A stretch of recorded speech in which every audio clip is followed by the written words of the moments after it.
In the previous video, we have seen about enzyme, what are enzymes and what is their structure. हमने ये देखा कि they are made up of protein and some non-proteinous part. Proteinous part बहुत बड़ा होता है और वो उनको एक definite स्ट्रक्चर प्रोवाइड करता है, सरफेस एरिया बहुत लार्ज प्रोवाइड करता है और वहाँ पर डिफरेंट एक्टिव साइट होते हैं जिनसे आकर सबस्ट्रेट मॉलिक्यूल अटैच हो जाता है. Now in this section we will see about certain properties which are related to enzymes. Enzymes are proteinous in nature. हमें पता है कि एंजाइम जो होते हैं वो प्रोटीन से बने हुए होते हैं, though there are exception like ribozyme which is non proteinous in nature, but maximum enzymes, almost all enzymes are made up of protein, and along with protein there is some organic and inorganic compound also present in the form of cofactor, but this part is very small. Maximum part is made up of protein. So overall we can say that enzymes are proteinous in nature. किसी भी enzyme का जो maximum part होता है वह protein का बना हुआ होता है. This is the first property. Then the second one is colloidal nature. Colloidal nature means enzymes are colloidal in nature, having high molecular weight. इनका जो मॉलिक्यूलर वेट होता है वो बहुत हाई होता है and they have large surface area.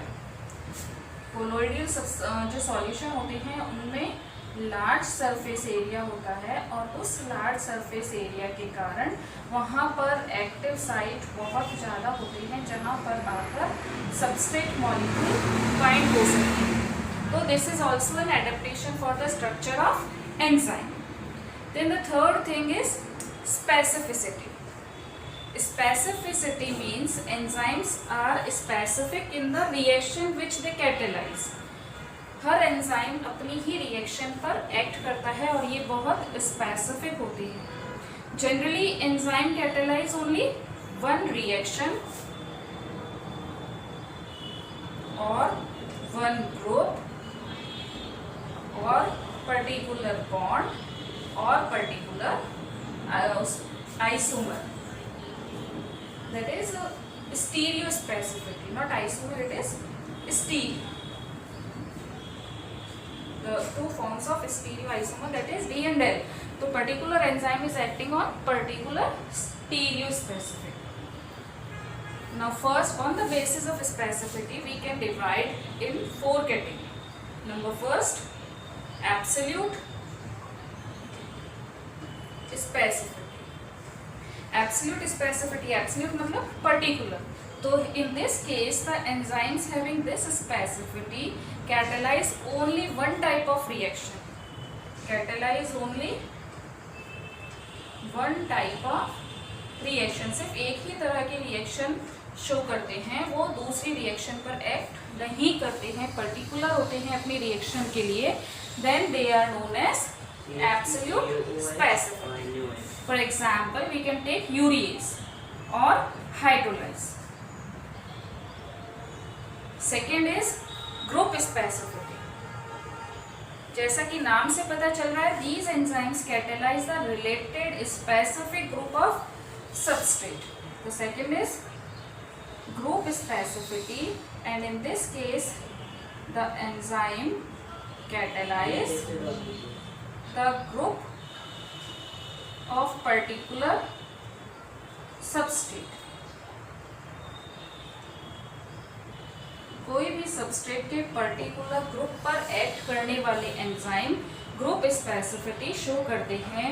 जैसे hexokinase enzyme है तो वो जितनी भी हेक्सो शुगर है उनके ऊपर एक्ट करता है.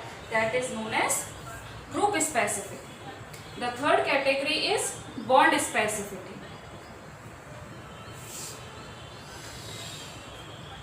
बॉन्ड स्पेसिफिसिटी, नाम से पता चलता है bond. In this case, the enzymes are identifying a particular type of bond and then acting on these specific type of chemical bond. Enzyme is acting on particular type of bond of substrate. Substrate के particular bond पर ही act करने वाले enzymes bond specificity show करते हैं. For example ribonuclease enzyme. This enzyme bind hydrolysis of phosphodiester bond at 3' site of pyrimidine base. Then the next one is stereospecificity. This one.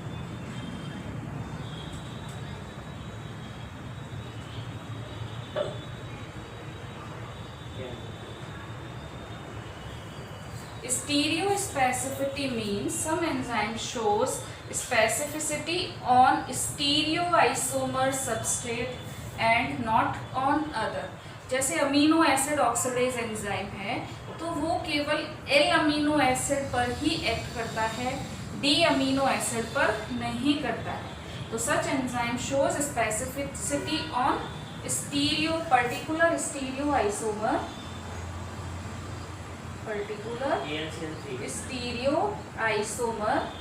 Of the substrate. किसी भी substrate के particular स्टीरियोआइसोमर पर ही ये act करते हैं, दूसरे पर नहीं करते. तो इस तरह से specificity can be divided in 4 groups.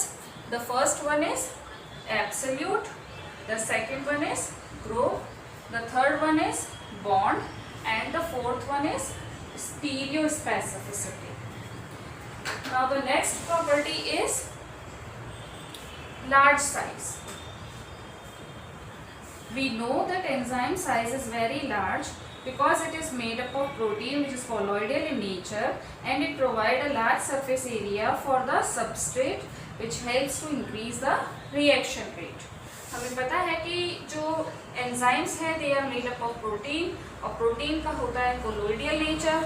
कोलोइडियल nature के कारण इनका सरफेस एरिया बहुत लार्ज होता है और इसलिए ये बहुत एक्टिव साइट्स प्रोवाइड करते हैं ताकि वहाँ पर सबस्ट्रेट अटैच हो सके. Then the next property is capacity to react with acidic and basic substrate. Enzymes are made up of protein और proteins are amphoteric in nature. Proteins हमें पता है कैसे होते हैं, एम्फोटेरिक. एम्फोटेरिक मीन्स जो एसिड एंड बेस दोनों के साथ में रिएक्शन करते हैं उन्हें हम एम्फोटेरिक कहते हैं. तो प्रोटीन जो होते हैं वो एम्फोटेरिक नेचर के कारण एसिडिक एंड बेसिक सबस्ट्रेट दोनों के साथ में ही रिएक्ट करते हैं. Then enzyme optima. Enzyme optima. Optima word has been derived from optimum condition. Optima means favorable. तो हर एंजाइम एक पर्टिकुलर ऑप्टिमा पर अपनी बेस्ट स्पेसिफिसिटी शो करता है.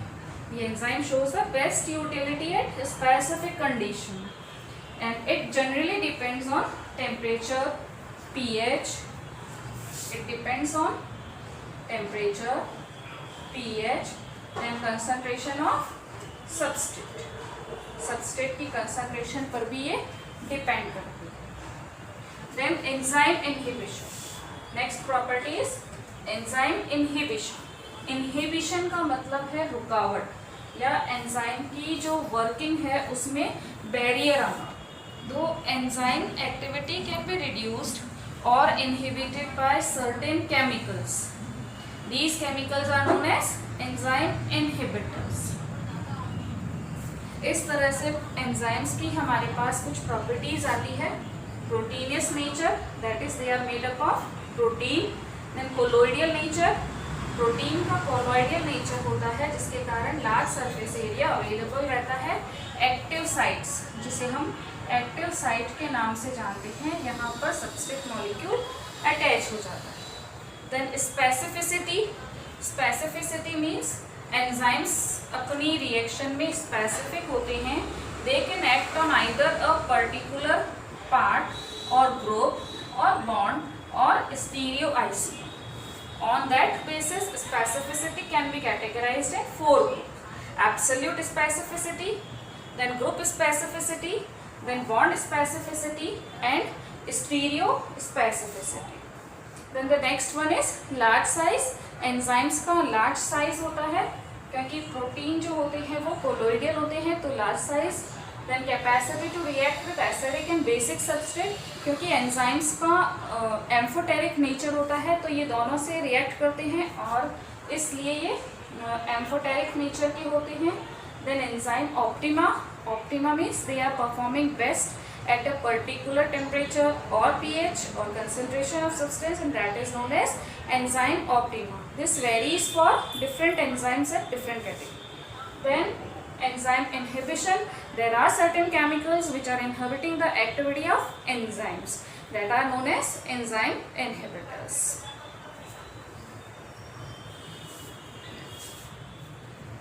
Now we will see about the factors affecting the enzyme action. कौन कौन से factors होते हैं जो एंजाइम की एक्टिविटी को अफेक्ट करते हैं। इसमें सबसे पहले temperature, then pH, then the concentration of substrate, then concentration of enzymes, concentration of end product that is product, then there are certain chemicals which are known as inhibitors. We will take them one by one. सबसे first factor which affect the activity of enzyme is temperature.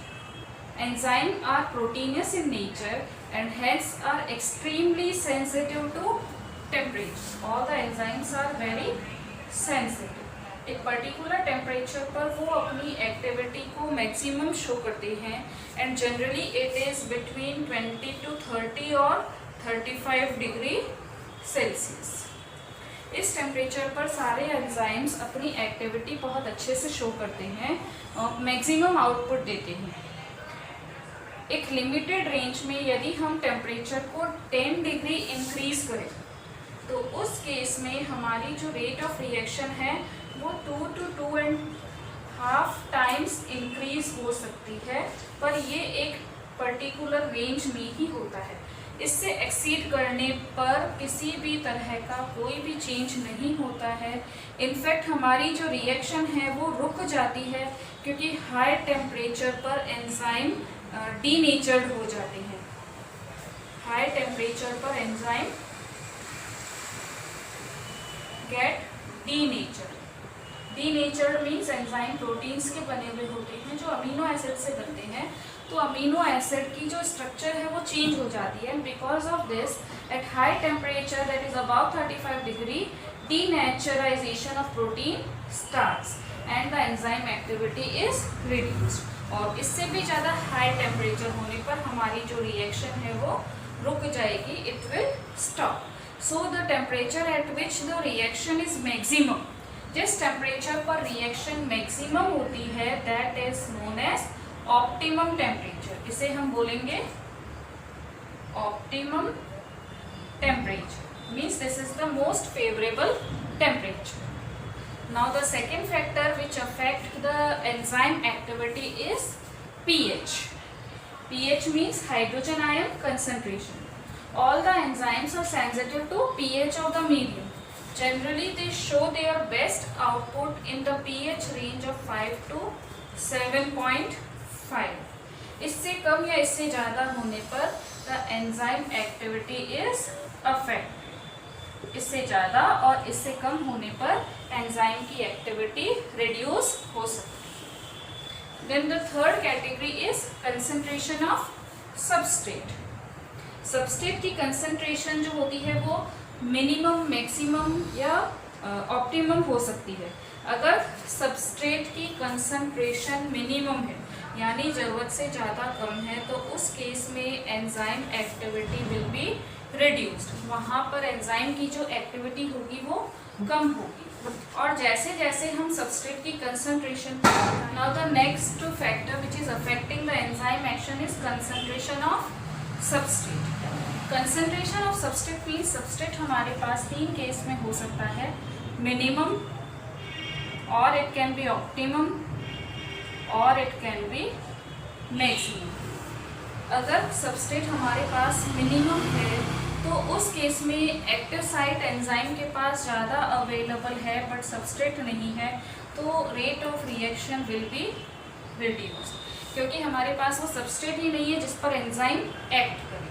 तो in that case जो activity है enzyme की वो reduce हो जाएगी। Then जैसे जैसे हम सबस्ट्रेट की कंसंट्रेशन बढ़ाते जाएंगे वैसे वैसे ही एंजाइम की एक्टिविटी बढ़ती जाएगी और फिर उसके बाद वो मैक्सिमम हो जाती है, अपना मैक्सिमम आउटपुट शो करती है and at that place it becomes maximum, showing maximum efficiency.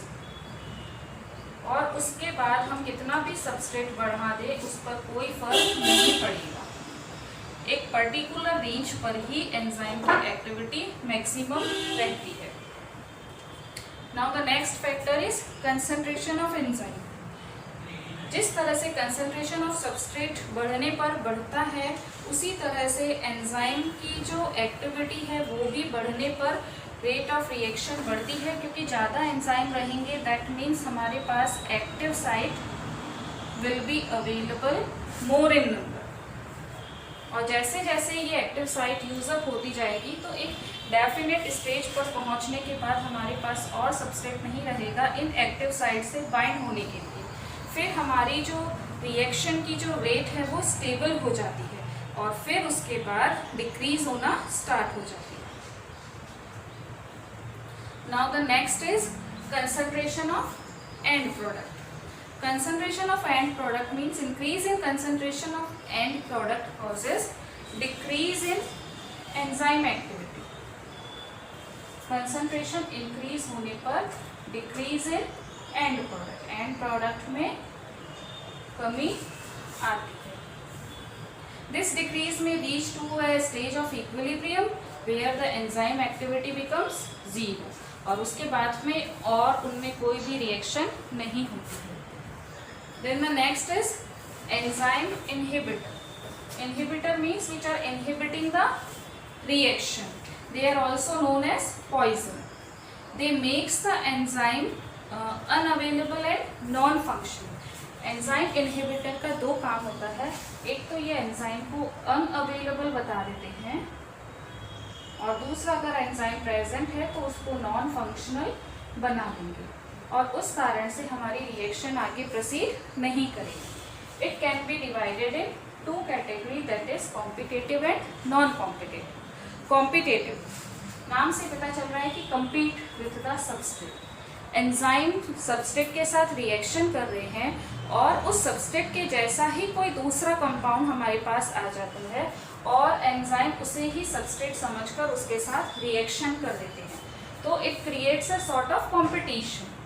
तो in other words we can say that there are some inhibitors which resemble the structure of substrate. They resemble the structure of substrate. Substrate के जैसे ही दिखते हैं। अब हमारा जो enzyme है वो इस सबस्ट्रेट के साथ में कंबाइन होने वाला था, बट इसकी स्ट्रक्चर सबस्ट्रेट के जैसी दिखने से वो एंजाइम आकर यहाँ पर जुड़ जाता है, तो इसके कारण से एक कंपटीशन प्रोड्यूस हो जाता है और जो एंजाइम है उसकी एक्टिव साइट इस इनहिबिटर के साथ में यूजअप हो जाती है। तो such inhibitors compete with the substrate and they combines with the active site of the enzyme. For example, malonic acid जो होती है वो succinic acid के लिए inhibitor है। This type of inhibitors can be overcome by increasing the concentration of substrate. अगर हम substrate की concentration को increase कर दें तो उस केस में इस इनहिबिटर को कुछ हद तक कम किया जा सकता है। Then the second case is non competitive. Non competitive means कोई ऐसे इनहिबिटर्स जो एंजाइम की एक्टिव साइट के साथ में जुड़कर, this is the active site, और ये इनहिबिटर उसकी एक्टिव साइट के साथ जुड़कर इस एंजाइम की स्ट्रक्चर में चेंज कर देते हैं। अब ये एंजाइम नॉन फंक्शनल हो जाता है, तो such case is known as non-competitive. This type of inhibitors permanently attach with the enzyme molecule. They permanently attach with the enzyme and then they cause the change in the structure of enzyme. they are known as non-competitive inhibitors. For example, lead ion, mercury ion, etc. They cause denaturization of cytochrome oxidase which is used up in the respiration. Respiration में काम आने वाला enzyme है cytochrome oxidase. वहाँ पर उसकी active site से lead या मर्करी आयन जैसे कंपाउंड्स जुड़ करके और उसकी स्ट्रक्चर को डीनेचर्ड कर देते हैं. तो such kind of inhibition can be overcome by increasing the concentration of enzyme.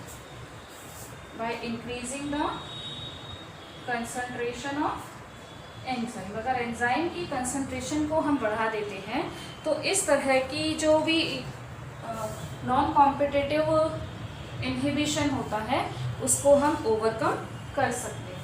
तो ओवरऑल हमारे पास डिफरेंट फैक्टर्स आते हैं जो एंजाइम की एक्टिविटी को अफेक्ट करते हैं, जैसे टेम्परेचर, जैसे पीएच स्केल और concentration of hydrogen ion, then concentration of substrate, concentration of enzyme, concentration of end product, then enzyme inhibitor which can be categorized in two parts, that is competitive and non-competitive.